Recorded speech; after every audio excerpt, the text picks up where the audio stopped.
and welcome to this India Today special, coming to you from the courtyard at the Swaraj Bhavan in Allahabad, the birthplace of Indira Gandhi, the former Indian Prime Minister, whose centenary celebrations have begun this week. And joining us today is a very special guest, someone who knew Mrs. Gandhi intimately, the Congress President, Sonia Gandhi. Appreciate, ma'am, you're joining us and talking to us about Indira Gandhi. Let me start at the start. The first time that you met Indira Gandhi, do you remember it? Absolutely, and very well. She was in London on the way back from New York. I think she had gone for the opening of the Nehru exhibition in New York. It was 1965, and Rajdeep ji had already written to her that he had met this girl from Italy, whom he liked very much, and she asked him to bring me along to meet me. She wanted to meet me. So a date was decided, and from Cambridge, Rajdeep ji drove me down, and just a little while before we enter the city, I got cold feet, and I said, no, I cannot meet your mother, I will not. And I didn't. She was already Prime Minister at the time? No. She hadn't This become was Prime Minister. 1965. So it was just before she became Prime Minister? Yes. So then he had to excuse himself and say to his mother that he couldn't take me, that he had to change the time. And then the next day, I finally said, yes, I will. Okay, I will. I will meet your mother. Why were you frightened of meeting Mrs. Indira Gandhi? I suppose, you know, mother-in-laws are rather frightening figures, especially even more so mother-in-laws to be, possibly to be at that stage.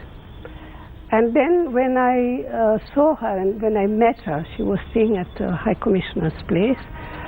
I was, of course, terribly nervous, but pleasantly surprised because she was perfectly natural. I was a little, as I said, nervous. I couldn't speak English very well, very much at that time. And so she conversed with me in French. And when she obviously saw that I was terribly nervous, she told me, don't be afraid. I was young too and in love, and I understand you. That's absolutely... That bowled you over? Completely. So the first conversation between Indira Gandhi and Sonia Gandhi was in French? Yes. And she bowled you over. That's the quality that then appealed to you, the ability that she had to reach out to you, even though you came, in a sense, from a different culture, and she made you feel at home almost instantly. Absolutely. In fact, I came from a completely different culture, completely different background, and when it was decided, it was a bit of a longish process because then after I met her, a few months later, Rajdeep ji returned to India, and before returning to India, he came to meet my father and asked him if he would agree to his daughter marrying him. Then we were away from each other for about a year, and my father sort of relented. He saw Rajiv and he said, I know this man is a good man. But he was more worried about his daughter because he felt that going so far away to a place completely different with different customs, he felt that perhaps I would not be able to get used to these new ways. So he agreed to give me a return ticket to India and back. I was supposed to stay for 2 weeks and see for myself. But then my mother-in-law felt, in fact, she spoke to the two of us. She said, well, if you have decided, if you are sure that you love each other, then it's better if you go ahead and get married. By then she was Prime Minister. That was, yes. By then she was. So she did was that, Prime Minister. So That was actually... did she, when you came to India for the first time and lived with Mrs. Gandhi, what was she like at home? First I lived with Mrs. Bachchan till my engagement and marriage, and then of course I moved to Safdarjung Road, where I lived with my mother-in-law. What was Indira Gandhi like at home? Because the outside world saw Indira Gandhi as this tough, some even said dictatorial woman. What was she like at home? Completely the opposite.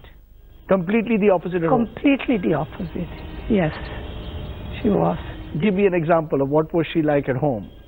I mean, was she someone who... Well, she was I thought she was the lady of the house.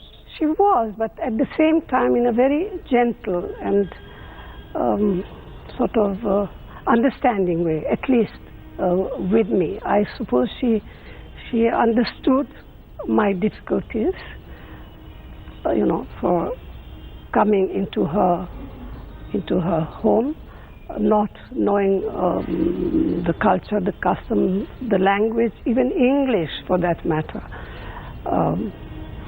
Wasn't, I mean, I could speak and French? No, by that time I could make myself understood in English. But she was completely the opposite of what people sort of used to see her as. She was very warm, very kind. She would make sure that, you know, I would be given the kind of things that I liked to eat. She was, you know, she was well, very just like any other mother. So it was not a traditional Saas-Bahu relationship, because, you know, over the years, the stereotype, which perhaps influenced you to be frightened of Indira Gandhi, is that the mother-in-law, daughter-in-law relationship can be a tough one. Yes, well, it can be certainly so everywhere in the world, not only in India. And as a young girl then, I was frightened because that was the situation even in the country, my own country then. She never made you feel like an outsider? No. Or that, you know, that you are someone who needs to... Did she sort of insist that you adjust to Indian culture? Or? She was a very intelligent woman, as you would agree. And she allowed me space and time to get used to new ways, to what were for me completely new ways, new food, new way of dressing. So she allowed me the space. Of course, I mean, occasionally she would say, well, maybe, you know, perhaps instead of this, that. But always in a manner which would make me want to do so, rather than force me. Because I was told she kept a very, very good table. She was very clear about what people should have for lunch, for dinner. Indira Gandhi, as you say, outside the world of politics, was very much a homemaker. Yes, absolutely, she was.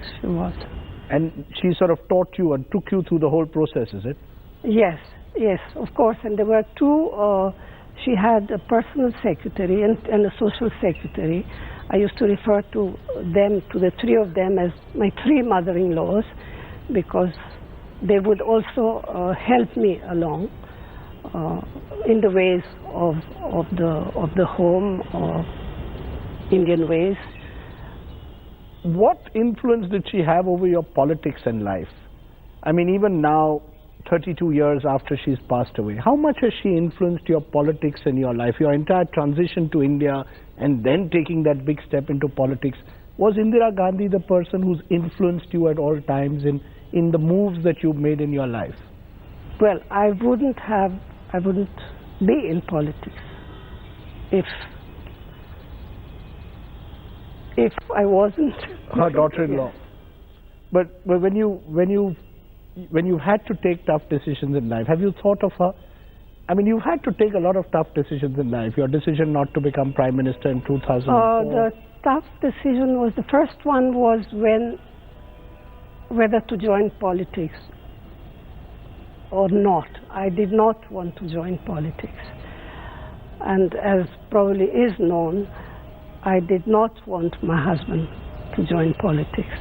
He was not keen to join politics. He was very happy as a pilot. We had our own pace, our own life, and but it's precisely because of a certain duty that I felt towards my mother-in-law and my husband, because I saw them struggle, work day and night to uphold certain values, certain principles. And when it came to my call, I felt that I was being cowardly not to respond to them. So you don't hold it against your mother-in-law sometimes that she virtually, as you say, forced your husband to join politics. You had to enter politics perhaps against your initial instincts because there was this image of Indira Gandhi, or the duty that you saw towards Mrs. Gandhi, that she saw politics almost as a duty and therefore virtually pushed her family members into politics. I don't think she pushed any member of her family to join politics, but I think she brought up her sons in a manner in which they appreciated, they understood the kind of work, the kind of, in a way, sacrifice she had done to uphold certain values. Because I think she herself did not want to be in politics. Perhaps this is something that very few know. She didn't want to be in politics? She was not terribly keen to be in politics. But once she was in politics, she was the ultimate power politician. So it seemed almost to the outside world that she was made for politics, that Indira Gandhi was made for politics. You're telling me today that you believe Indira Gandhi's instincts were not to join politics. That's my belief. I may be wrong. There is some evidence to that she had in the mid-60s even planned to go and live in England for a while. Well, as I said, that is my belief. I think left to herself, she would have chosen a normal So life. she also saw a sense of duty to Jawaharlal Nehru in a sense? Or to I the will country? always say to her country, to the people of the country. You think that was her thing, a sense of duty to the country? Without doubt whatsoever. The reason I'm asking you this is the one criticism that has always been made against Indira Gandhi, it's made against you, it's been made against the Gandhi family, is promoting dynasty. That it is almost as if you're saying that it wasn't as if the family members were forced into politics, but somehow they've all been in politics now for 4 generations. We are sitting in a house built by Motilal Nehru, Jawaharlal Nehru, Indira, Rajiv, Sanjay, now Rahul. So it's 5 generations. Yes, well, I see and understand. I mean, people do look at it that way. But I would say, just like in a family of doctors, in a family of professors, in a family of business people, one or the other within the family will choose the same path as the father, right? You don't think that's dynasty politics? No, I would say there is a difference, because in politics you are elected and you are defeated democratically. There is also that difference. There is, but you don't. You believe that Mrs. Gandhi, because her father Jawaharlal Nehru was the ultimate Democrat, that Mrs. Gandhi somewhere was the one who pushed the idea of the family before? No, I don't believe so. It was always country first? Absolutely. Country, the people, the country. Is that what also eventually led you to take that big decision in 19? Yes, because, by that time there was nothing else in my mind but to uphold my mother-in-law's ideals, values, not my mother-in-law's, but those of the Congress. When I ask you mother-in-law's values, ideals, what according to you are the central ideals or values that Indira Gandhi represented according to you? Secularism. and secularism in the sort of classical way you believe, not as it's described today as minority appeasement, because there's Absolutely not. Absolutely not. It was to treat all religions equally. Absolutely. And every citizen. All Indians right, because are the same. And you believe that was regardless of their background, of their religion. And she practiced her life like that, because yes, I've seen pictures of Indira Gandhi with the tribals of the Northeast, with celebrating Eid and celebrating Hindu festivals. Now, many have criticized that over the years, saying that that this has led to appeasement. You believe there was a genuine sense of treating everyone equally? Completely, absolutely. The reason I also ask you that is because with Mrs. Gandhi, secularism has been questioned, whether Mrs. Gandhi was genuinely committed later on to secularism or what they call vote bank politics. Was Mrs. Gandhi playing vote bank politics? I would not like to discuss politics. Okay. We are discussing Mrs. Gandhi, the person. I'm discussing Mrs. Gandhi's person. Mrs. Gandhi's black mark, ma'am, was the emergency. Yes. And till today, people, in a sense, look at Mrs. Gandhi from two images. One is the 1971 war as her biggest moment, and her darkest moment as the emergency of 1975. What do you believe, how do you believe she would see the emergency today? Would she see it as something she deeply regretted as the daughter of Jawaharlal Nehru? I cannot say exactly how she would see the emergency today. But I can say that if she had not felt extremely uncomfortable with it at some stage, she would not have called for elections. Right? That's true. In 77, she did take that big decision to revoke the emergency and hold an election that she lost. But did she ever personally, in conversation with you, tell you that she I remember instances where Rajdeep ji was a pilot. He used to fly to various parts of the country.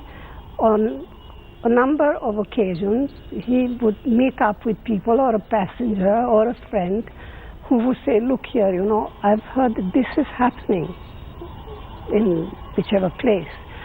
And he would tell his mother, and I could see that she would take it and she would listen to it and she would think about it. But she never openly ever told you, Sonia, I will write it in my own book. That's what I'm wondering. Are you going to? Yeah, because you should.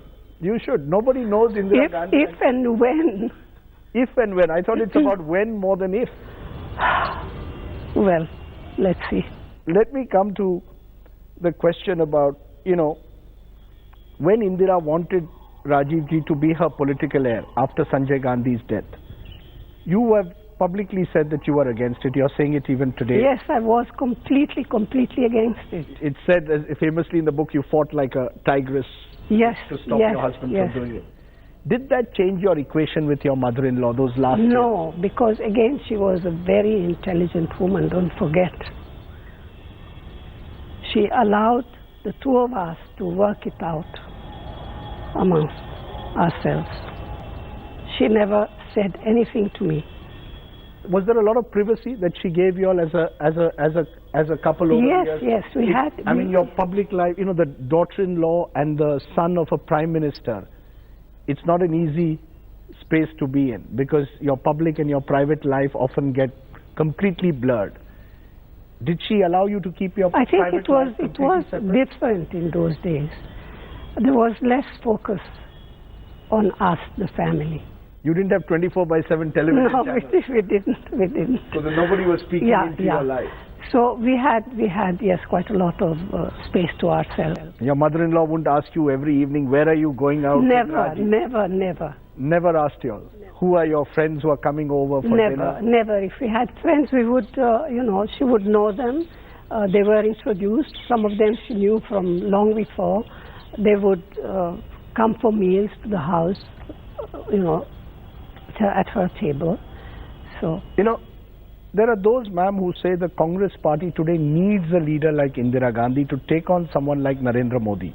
The reason they say is Mr. Narendra Modi is this tough prime minister, much like Indira. and the Congress doesn't have that kind of tough, competitive leader to take on. I don't agree with that. I don't agree with that. Don't forget that when Mrs. Gandhi entered politics, she became president of the party or later prime minister, she was ridiculed. She was made fun of. She was insulted. There was nothing that she did that was right. She was called Gungi Gunia. From within her own party, I would say perhaps even more than outside. Right? And you believe that she was able to overcome that? She was able to overcome that. She did overcome that. I'm just wondering whether that's something you learned from Mrs. Gandhi, because there is this fighting spirit that we've seen in Sonia Gandhi from time to time. Is that something you learned from your mother-in-law? Because you were attacked, viciously attacked. Yes. Today Rahul is also attacked. Absolutely. Yes. Does the family take, in a sense, confidence from what Indira Gandhi was, or do you believe the world has changed? You need to be more competitive now than even in the 1960s and 70s when the Congress was the dominant party. You didn't have a leader like Mr. Modi to take on then, that Mrs. Gandhi had. You know, every sort of era in politics or in history has its own problem, its own leaders or its own opposition. No, I think the Congress party is taking on the present dispensation. But did you take inspiration from Mrs. Gandhi, from what she went through? Maybe subconsciously I did. I can't say that I sort of studied her, what she did or no. I never did. Subconsciously, I guess one imbibes, like in any other family. As I said, I don't know. And you think your children also? Because now today when you say that they can take on, you think they have that spirit? You absolutely. Think it's not true that Rahul and Priyanka have had more sheltered lives, unlike your mother-in-law who went through the freedom movement? Not at all. So they can take on the likes of Mr. Modi? Absolutely. So much more is expected of us because we have a certain surname, because we belong to a certain family, and we sort of gather some sort of inner strength to make it possible for us to face such things. So you don't sort of, I know this is a political question, but you don't sort of see the Congress as a party which in Mrs. Gandhi's time was the dominant party of the country. Now you have to come up from 44 seats. You don't think that it's all... I think that it is absolutely possible. Not only it is possible, we will come up from 44 seats to the seats needed to have full strength in power. You will come back to power, you believe? Absolutely. In politics, you win, you lose. You come up in power, you go down. It's part of life, in every sphere of life. The reason do you get troubled when people ask you, when political observers or people write, or BJP leaders say, Narendra Modi is like Indira Gandhi, he's that power politician? Does that trouble you? It doesn't trouble me because I don't believe in it at all. I have my own very clear view. There is no comparison. There is no comparison? Absolutely not. Absolutely not. As a power politician? Absolutely not. Let me ask you a question that many also ask. Priyanka Gandhi, your daughter, is supposed to resemble Indira Gandhi.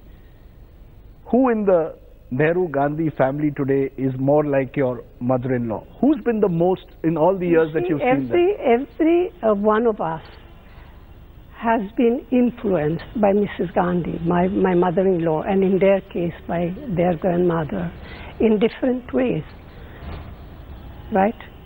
I've been influenced in my own way, in a particular way, Priyanka in another way, Rahul in another way. So it's not about... There is no model kind of thing, that, oh yes, I am, or she is, or he is.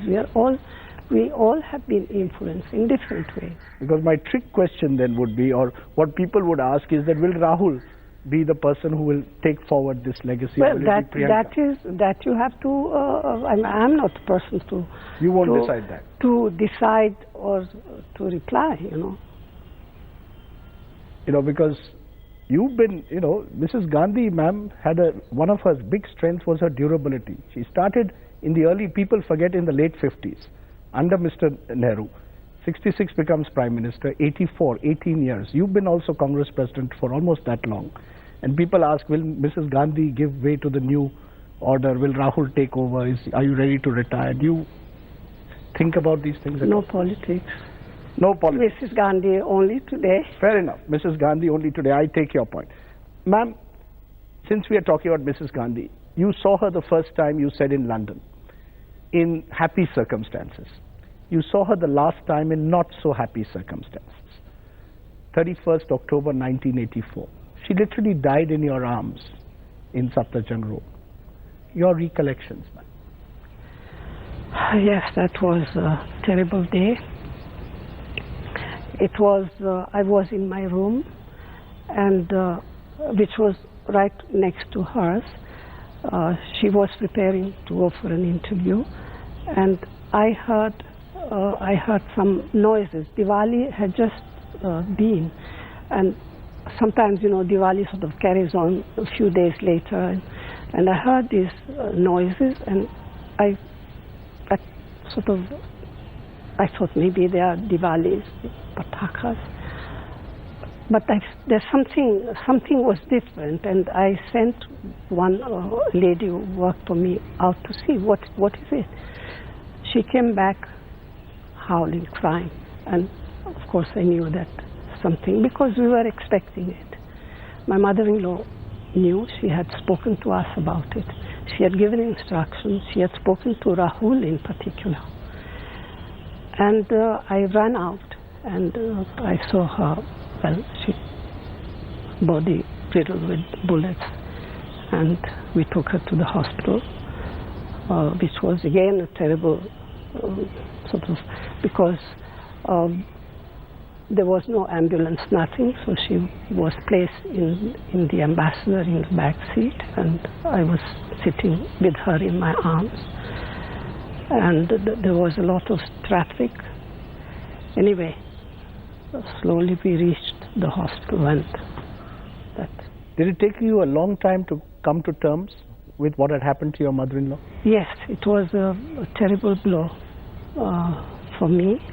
It was a terrible blow, of course, for Rajdeep, for Rahul and Priyanka, for all of us. How do you assess, ma'am, her contribution to the country? As you said, you believe above all else, was committed to the idea of India and country above all else. If today, as we sit here in Swaraj Bhavan, you were to assess Mrs. Gandhi's greatest contribution to this country, her 100th year is now beginning. There's an contribution, exhibition in her name which is going to travel across the country. I would put it in these words. Her greatest contribution is her loyalty and devotion to the people of India.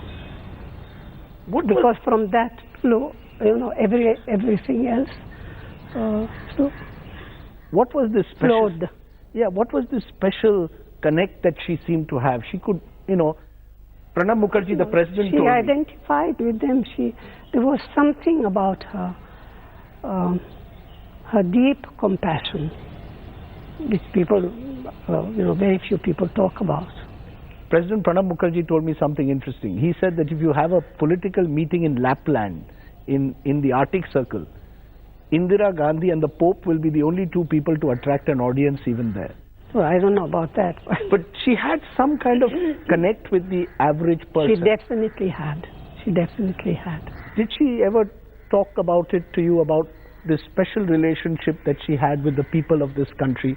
What is it that drove her to work every day? She was she had in her deep compassion and empathy for the underdog, for people who were in need of help and support. Something that maybe is missing in today's politics. Very much so, yes. The reason I ask you this is because she also was the first, you know, an Indian woman in 1966 to become the Prime Minister of the country. America couldn't produce a president in 2016 who was a woman. The fact that she was a woman, did that in any way, you think, did you see that side of her? Was she proud of her sort of almost feminist? Was she ever a feminist, or was she, as someone once put it, the only man in her cabinet? Did she ever, the fact that she was a woman Prime Minister with all the men around her at that time, we were still a very male-dominated society, did that affect Mrs. Gandhi in any way, influence her decisions, make her tougher maybe? I don't think so. In fact, I think she did say somewhere, I seem to remember, that she never felt that she was a woman amongst all these colleagues of her. She always felt as an equal to them. You know, I asked you about her darker moment, which was the emergency, but possibly her greatest triumph was 71 and the war and the victory over Bangladesh. Did it change her in any way at that time? You know, do you remember that period and Mrs. Gandhi in that period? Was she very different at home, outside? Because it must have been a difficult period. No, she wasn't different. Of course, she felt strongly for the people of East Bengal, because if you remember, there were terrible atrocities committed on the people of East Bengal. I remember as a young, of course, yes, I was young then.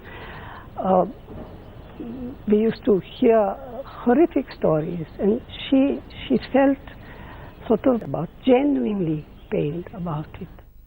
She would take those troubles. She suffered with those people. She would take the troubles home. She would, when she came home. No, she would. Of course, she would come. She would tell us about what was happening there. The reason I'm asking you is because after 71, she was made Ma Durga in the eyes of people. Is that how she saw herself, as Ma Durga? No, absolutely not. How would she have seen herself? Absolutely not. She saw herself purely as someone who had this special relationship with the Indian people. Yes, absolutely, absolutely. Which is why, in conclusion, as this exhibition now comes, a traveling exhibition on her 100th birth anniversary, goes across the country, a young generation has grown up, which hasn't even seen Mrs. Gandhi, all born after 1984. What would you like that young generation to see in Mrs. Gandhi through this exhibition? What is it that you... To try and understand and see a woman who was completely and totally devoted to her people, who was willing to give up everything, including her own life, for the people of her country. So it's the sense of sacrifice that she gave. And do you think that came from her father, and the fact that she herself had been through that freedom struggle, that she grew up in this place? She grew up during that period. In fact, she herself was jailed for not for long, but in fact she was during the freedom movement. She herself had organized a Banar Sena of young kids who used to go around quietly, pass on information to leaders or seniors because they were watched by the police, and to distribute quietly leaflets against the British government. So her sense of patriotism is what drove her. So it was very, very strong in her. It was, I would say, it was everything. The reason I'm asking you this is because we are sitting here actually in the very space where she was born, where in a sense the influence of Motilal, Jawaharlal, should be still felt in a way. Of them, of course, and all the other stalwarts of the freedom movement, because this was the center where, all of them used to meet and strategize. So, and she knew them all. She met them all. Of course, she was very young, and then later on, but she knew they were like a family. They were like family for her. You have a favorite Indira Gandhi moment? She had a very good sense of humor, I'm told. She could be very cutting. She had a very cute sense of humor. She was a wonderful letter writer. She was a wonderful She'd write you a lot of friend. letters? Yes, not only to me, but to her friends, to relatives, to colleagues. Little notes that she would leave for you? Little notes that she would leave for me, for other members of the family. Yes, yes. And she, I think, another aspect of Mrs. Gandhi that perhaps is not so well known is that she was interested in everything and everybody. She had great interest in music, classical music, Indian and Western, heritage, Environment? classical She was art, the original environmentalist? classical art, folk music, environment, of course, you know, flowers, trees, mountains. She had this great interest, I would say, in everything and everybody. As you look today into the camera, sense of nostalgia when you think of her? I can see your eyes sometimes well up when you think of your mother. Of course, we still miss her. Yes, we do. Mrs. Gandhi, you've taken the time off to speak to me. I'll try to. That was Sonia Gandhi here at the historic Swaraj Bhavan speaking on Indira Gandhi. In 2006, on the 60th anniversary of Indian independence, when we did a poll, we found that Indira Gandhi was still the most recognized face in the country. And that was more than 2 decades after her death. She now celebrates her 100th birth anniversary with a traveling exhibition. We've got a peek into her life through Mrs. Gandhi. You too could have a peek into the life and times of Indira Gandhi by seeing that exhibition as it travels across India. Thanks for watching. Goodbye.